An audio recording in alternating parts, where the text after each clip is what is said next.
गुरु जी का स्मारक रांची की राजधानी में बने कि आने वाला पीढ़ी उसका जीवनी को पढ़कर अपने अंदर ग्रहण करे और उनके विचारधारा में जुड़े। आदर्श थे, हमारे गार्जियन थे, हमारे अभिभावक थे, आदरणीय थे।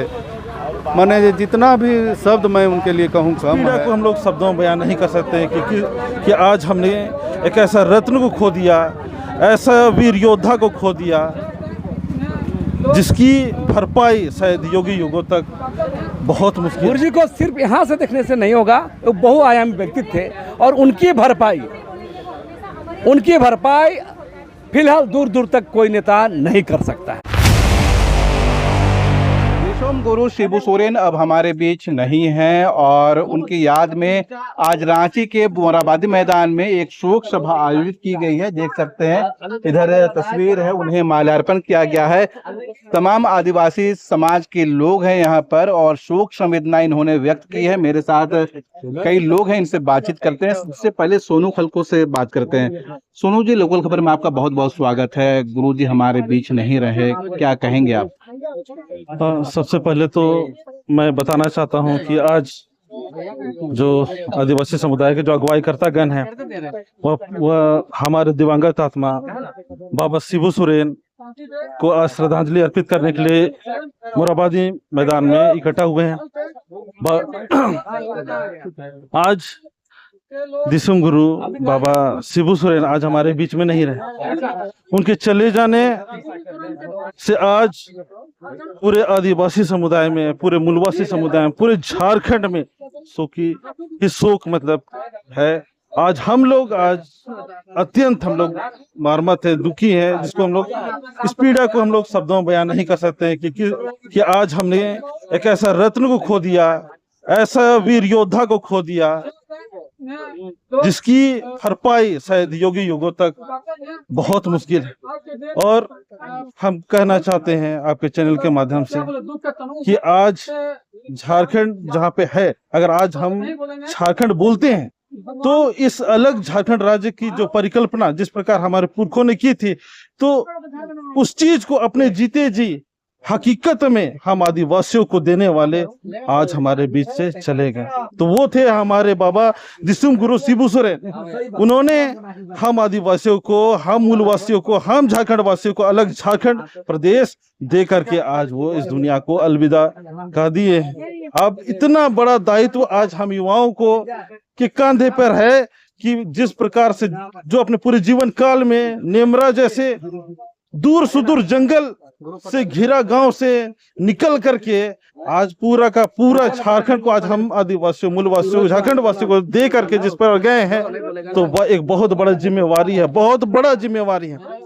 और इस जिम्मेवारी को आज निभाने के लिए आज युवाओं को सोचना होगा, उनके जीवन काल से प्रेरणा लेना होगा और एक संकल्प लेना होगा कि जैसा उन्होंने हम मूलवासियों के लिए, हम आदिवासियों के लिए अपने पूरे जीवन को समर्पित करके आज अलग झारखंड हम लोग को दिए, तो हम लोगों को अपने पूरे का पूरा जीवन को कहीं ना कहीं झारखंड को समर्पित करना होगा। झारखंड के जिस प्रकार से जो इतिहास रहा है, वो इतिहास में आज एक वीर बाबा दिसुम गुरु शिबू सोरेन आज वो बिल्कुल हमारे साथ लक्ष्मी नारायण मुंडा हैं, इनसे बात करेंगे। आज आप गुरुजी को किस तरह से याद कर रहे हैं, उनके बताए किन संघर्षों को आप अपने जीवन में उतारना चाहेंगे?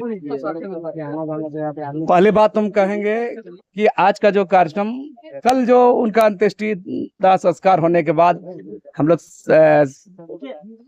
शाम को हम लोग तय किए कि राजधानी रांची के अंदर में मोरवादी, जो ऐतिहासिक मोरवादी मैदान के समीप बापू वाटिका में हम लोग का कार्यक्रम करना चाहिए। सबसे जो सवाल आपने किया, गुरुजी को सिर्फ बात अगर अब करेंगे तो सिर्फ पद प्रतिष्ठा भर की बात नहीं है। गुरुजी अपने आप बहुआयामी व्यक्तित्व, और ये इस देश के अंदर में, इस राज्य के अंदर में उनकी आवाज थी, जिनको हजारों साल सुना नहीं गया, समझा नहीं गया, उन पर जुल्म किया गया, उनकी जमीन लूटी गई, उनकी आबरू लूटी गई, उनकी आवाज। गुरुजी को सिर्फ यहाँ से देखने से नहीं होगा, वो बहुआयामी व्यक्तित्व थे और उनकी भरपाई फिलहाल दूर दूर तक कोई नेता नहीं कर सकता है। हम इसको इस बात के बारे हम कहेंगे कि उनको हम बचपन से ही जानते रहे हैं और 90 के बाद 92 के समय जो झारखंड समन्वय समिति बना था आंदोलन के लिए, उस दरमियान हम लोग उसके संपर्क में आए। अब बहुत सारे मुद्दों पर उनके भाषण सुनने, उनके बैठकों में जाने लगे, बहुत आंदोलन में शिरकत करने लगे। तो एक बात उनकी में था, खासियत था उनकी बेबाकीपन। और राज जब बना, राज बनने बाद मुख्यमंत्री बनने के बाद भी, उसके बाद भी हमारा जो संवाद भी होता था। हम एक वाकया बता रहे हैं, एक बार वही जो ग्रीन हंट का मामला बता रहे हैं कि हमने यही मोरहाबादी मैदान आवास में, जब भारत सरकार देश के अंदर में आदिवासी इलाकों में नक्सल उन्मूलन के नाम पर ग्रीन हंट कार्यक्रम चलाया जा रहा था, उसकी बैठक कलकत्ता में आयोजित थी। हम सीधे मुख्यमंत्री को आवास गए, फिर वहां नहीं मिले और हम सीधे गुरुजी के यहाँ ये आवास आए और ठीक इनके सामने बातचीत करके पूरा 1 घंटा इस पर चर्चा हुआ। मैंने गुरुजी कहा कि आप ग्रीन हंट जो चलेगा झारखंड जैसा राज्य में, और जिनके लिए आप लड़े हैं, जिनके मुद्दों को लड़े हैं, उन्हीं मुद्दों को लेकर कुछ नौजवान लड़ रहे हैं, हो सके तरीका गलत हो सकता है, उसका स्वीकार करिएगा, उस बैठक में जाइएगा, उस पर सहमति जताइएगा। गुरुजी एक झटके बोले नहीं जाएंगे, जब जोर से बोले नहीं जाएंगे, ऐसा मेरे से हरगिज नहीं होगा। ये मेरे लिए अपना वो बेबाकीपन, एक मुख्यमंत्री होने के नाते ये मेरे लिए बहुत गौरवान्वित करने वाला था, अचंभित करने वाला था। ये हम मेरे सामने गुजरा है और सिर्फ मेरा चिट्ठी पे। तो हम कहना चाहेंगे इसकी भरपाई कोई नहीं कर सकता है। उनके द्वारा जो हमारा प्रेरणा स्रोत रहे हैं, सामाजिक न्याय के योद्धा, इस देश के आदिवासी मुद्दों को देश के सत्ता के केंद्र में ले जाने का ये जो हिम्मत, ये जो जज्बा उनके पास था, उस चुनौती को कबूल करके नाम कमाए। इसकी क्षति को हम लोग कभी भरपाई नहीं कर सकते हैं। लेकिन उनके जाने के बाद, जैसे हमने कहा, जब तक सूरज चांद रहेगा, दिसुम गुरु सूरज तेरा नाम रहेगा। तो ये सवाल ऐसे ही नहीं है, उनका दिखाए गए रास्ते, उनके बताए गए रास्ते पर बहुत सारे हजारों लाखों नौजवान आगे आएंगे। यही हम उम्मीद करेंगे, हमारे लिए प्रेरणा स्रोत बने रहेंगे। बिल्कुल, हम बात कर रहे थे लक्ष्मी नारायण मुंडा जी से, और ये बताए कि गुरुजी का संघर्ष किस तरह से था। झारखंड के बनने से पहले वो अलग राज्य के लिए लड़े और झारखंड गठन के बाद भी मुख्यमंत्री रहते, यहाँ के लोगों के लिए जिए और उनके हक की बात करते रहे। और भी लोग हैं, उनसे बात करते हैं मेरे साथ, इनसे जानना चाहेंगे। अंतुदा बताएंगे कि गुरुजी की आज कमी आपको किस तरह से खल रही है? गुरुजी की जो कमी आज जो खल रही है, खासकर मुझे व्यक्तिगत रूप से, ये मैं आपको शब्दों में बता नहीं सकता कितना कमी खल रहा है। कि गुरुजी हमारे आदर्श थे, हमारे गार्जियन थे, हमारे अभिभावक थे, आदरणीय थे। मैंने जितना भी शब्द मैं उनके लिए कहूँ कम है।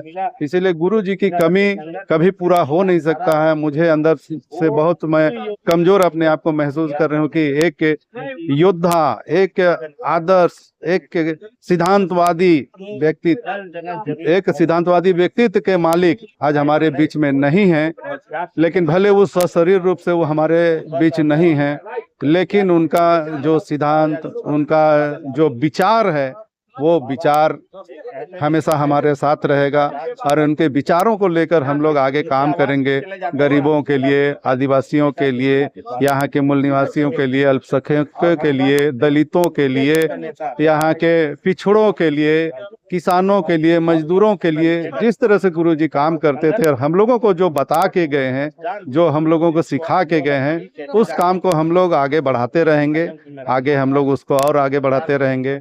गुरुजी ऐसे शख्सियत थे, ऐसे व्यक्तित्व थे कि उनके सामने कोई पद, चाहे वो विधायक हो, सांसद हो, चाहे मुख्यमंत्री या प्रधानमंत्री, चाहे जो भी कहें, कोई भी पद उनके कद के सामने सब छोटा पड़ जाता था। आपके साथ कोई ऐसा वाकया जिससे आप कभी भुलाना नहीं चाहेंगे? मेरे साथ तो वाकया ऐसा वाकया है कि मैं क्या बोलूं, बहुत सारा वाकया है उनके साथ। इसी मुराबादी के आवास में मुझे भी बुलाते थे, बैठते थे, 2-2 घंटा 3-3 घंटा तक बैठते थे, उनकी बातों को सुनते थे, उनसे प्रेरणा लेता था। और वो हमें बताते भी थे कि बाबू कैसे कैसे हम लोग अपने समय में आंदोलन किए, कैसे हम यहाँ के आदिवासी और यहाँ के लोगों को बचाए हैं। ये चीज़ को बताते थे तो वो एक एक बात हम लोगों को याद आता था कि तुम लोग भी ऐसे ही करना, किसी का कभी छीना झपटी मत करना, लोगों को जितना मदद करना हो मदद करना, और कभी भी किसी भी अन्याय के खिलाफ कभी मत झुकना, अन्याय के खिलाफ आंदोलन करना, अन्याय के खिलाफ लोगों के लिए भी आंदोलन करना, और अन्याय के सामने कभी मत झुकना। और हम लोग उन्हीं के बातों को लेकर चलते हैं कि हम लोग कोई भी हमारे समाज के लिए या किसी समाज के लिए किसी व्यक्ति के पास अगर कोई अन्याय करता है तो हम लोग देख नहीं पाते हैं, उनके न्याय के लिए हम लोग हमेशा लड़ाई करते हैं, चाहे वो सैद्धांतिक लड़ाई हो, चाहे जो भी लड़ाई हो, हम लोग लड़ाई को हमेशा लड़ते रहते हैं। और गुरुजी सिर्फ आदिवासियों के नेता नहीं हैं, गुरुजी सबके नेता रहे हैं, चाहे वो इस समाज में यहाँ रहने वाले, चाहे वो झारखंडी हो, गैर झारखंडी हो, इस देश के जो नागरिक हो, सबके लिए सबके ही अगुआ थे, सबके वो माननीय थे, सब को मानते थे। तो इसलिए उनके जैसे पुरोधा, उनके जैसा शख्स और निकट भविष्य में आना संभव नहीं दिख रहा है। इसीलिए जो अपूर्णीय क्षति है उसकी पूर्ति अभी हमको सदियों लगता है कि उनकी जो कमी है, जो क्षति हुई है, उस क्षति की पूर्ति सदियों तक होना संभव नहीं है। आप लोगों ने देखा होगा कि जब गुरुजी सर गंगाराम अस्पताल में भर्ती थे, वहाँ स्वास्थ्य लाभ के लिए वहाँ भर्ती कराया गया था उनको। उस समय भी वहाँ भी आप देखे होंगे कि देश के महामहिम राष्ट्रपति वहाँ उनका हाल चाल लेने के लिए अस्पताल चले जाते थे। ये देश के प्रधानमंत्री श्री नरेंद्र मोदी जी, वो भी वहाँ पहुँचते थे, वो भी जाके वहाँ हाल चाल लेते थे। चाहे और भी बड़े बड़े मंत्री हैं, चाहे नितिन गडकरी कहे, रक्षा राज्य मंत्री कहे, चाहे बहुत सारे लोग, चाहे पक्ष के हो विपक्ष के हो, विपक्ष के नेता राहुल गांधी जी हो, सभी लोग वहाँ हमेशा से वहाँ जाके उनसे उनका हाल चाल लेते थे। सभी लोग दुआ करते थे, प्रार्थना करते थे कि गुरुजी ठीक हो जाए, गुरुजी हमारे बीच में फिर वापस रहें, ताकि उनका आशीर्वाद हम लोगों को हमेशा मिलते रहेगा। जिस तरह से पहले मिलते रहता था, वैसे ही उनका आशीर्वाद हमेशा हम लोगों को मिलता रहे। ऐसे कहकर हम लोग सभी लोग प्रार्थना करते थे। हम लोग अलग अलग धर्मों के लोग, झारखंड में भी अलग अलग धर्मों के लोग अलग अलग जगहों में अपने अपने धार्मिक स्थानों पर, आदिवासी लोग सरना स्थल पर जाके प्रार्थना और पूजा पाठ करते थे। हिंदू समाज के लोग मंदिरों में जाकर पूजा पाठ करते थे। मुसलमान समाज के लोग अपने मजार में जाकर चादर पोशी करते थे और दुआ करते थे कि गुरुजी को जल्दी ठीक हो जाए।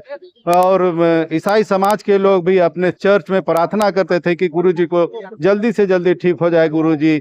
ऐसे कहकर सभी लोग दुआ करते थे, प्रार्थना करते थे कि गुरुजी ठीक हो जाए। और गुरुजी जैसे पहले हम लोगों के बीच में थे, वैसे बीच में हमारे बीच में आए और हम लोगों को फिर मार्गदर्शन देते रहे, हमें बताते रहे, हमें आशीर्वाद देते रहे। इन सभी चीज़ों के लिए सभी लोग, क्या पक्ष, क्या विपक्ष, क्या हिंदू, क्या मुस्लिम, क्या आदिवासी, क्या ईसाई, सभी लोग उनके स्वास्थ्य ठीक के लिए सभी लोग दुआ और प्रार्थना हमेशा से करते रहते थे। और आज भले वो हमारे बीच में सशरीर नहीं हो, लेकिन हमेशा से जब तक हमारा जान रहेगा, हम जीवित रहेंगे, जब तक हमारा सांस चलेगा, तब तक गुरुजी हमारे दिलों में, हमारे दिमाग में बसे रहेंगे। हमेशा उनको हम लोग याद करते रहेंगे। चलिए, बहुत बहुत धन्यवाद अंतुदा। और भी लोग हैं, उनसे बात करते हैं। सूरज जी बताएंगे कि आज गुरुजी के लिए आपने शोक सभा आयोजित किया है, और क्या कुछ कहना चाहेंगे, कैसे याद कर रहे हैं उनको? देखिए, बाबा का याद अंग अंग में सबके दिलों में बैठे हुए हैं। बाबा का जो संघर्ष झारखंड के प्रति रहा, वो इतिहास का पन्ना अमर हो चुका है, जिसमें बाबा का गाथा लिखाएगा। और हम लोग शोक सभा आज इसलिए रखे कि कल नेमरा गांव जो भी राजधानी के लोग नहीं पहुंचने सके अंतिम यात्रा में, तो हम लोग ने सोचा कि आज हम लोग सभा के माध्यम से बाबा को याद करें, और काफी लोग आकर उनको उनके चरण में फूल अर्पित किए। और बाबा का जो संघर्ष, जो विचारधारा झारखंड के प्रति, इस राज्य के प्रति रहा है, बाबा का विचारधारा और उसके जैसे नेता इस राज्य को दोबारा मिलने नहीं जा रहा है। नेता को मिल जाएगा, मगर उनका सोच, उनका विचारधारा इस राज्य के प्रति या यहाँ के तमाम जात धर्म के लोगों के प्रति जो रहा है, ये भूलने वाला चीज नहीं है। बाबा का जो विचारधारा है उसको हम लोग कदम से कदम मिलाकर अपने राज्य के बेहतरी के लिए हम लोग अवश्य काम करेंगे। और बाबा का जो सपना, जो सोच, आकांक्षा है, उसमें हम लोग खरा उतरने का काम करेंगे। और आपके चैनल के माध्यम से मैं इस राज्य के सरकार से, यहाँ के तमाम विपक्ष के पार्टी से और केंद्र सरकार से भी मांग करते हैं कि आदरणीय गुरु जी का स्मारक रांची की राजधानी में बने, कि आने वाला पीढ़ी उसका जीवनी को पढ़कर अपने अंदर ग्रहण करे और उनके विचारधारा में जुड़े और इस राज्य का बेहतरी के लिए काम करे हमारे युवा। और जो देश विदेश के लोग आएंगे, झारखंड कैसे अलग हुआ, कैसे गुरु जी का जो विचारधारा रहा, जो संघर्ष रहा, जो बलिदान रहा, उसको सीखने का जरूरत सीखेंगे लोग, देखेंगे, समझेंगे कि झारखंड राज्य में कोई नेता था तो आदरणीय गुरु जी के जैसा था। बिल्कुल, गुरु जी को कभी भुलाया नहीं जा सकता है, सभी के दिलों में वो राज करते रहेंगे। लेकिन इसके लिए चाहिए एक समाधि स्थल, ताकि जो आने वाली पीढ़ी है उन्हें याद कर सके, उनसे सीख सके। हर अपडेट आप तक पहुंचाएंगे, जुड़े रहिए लोकल खबर के साथ।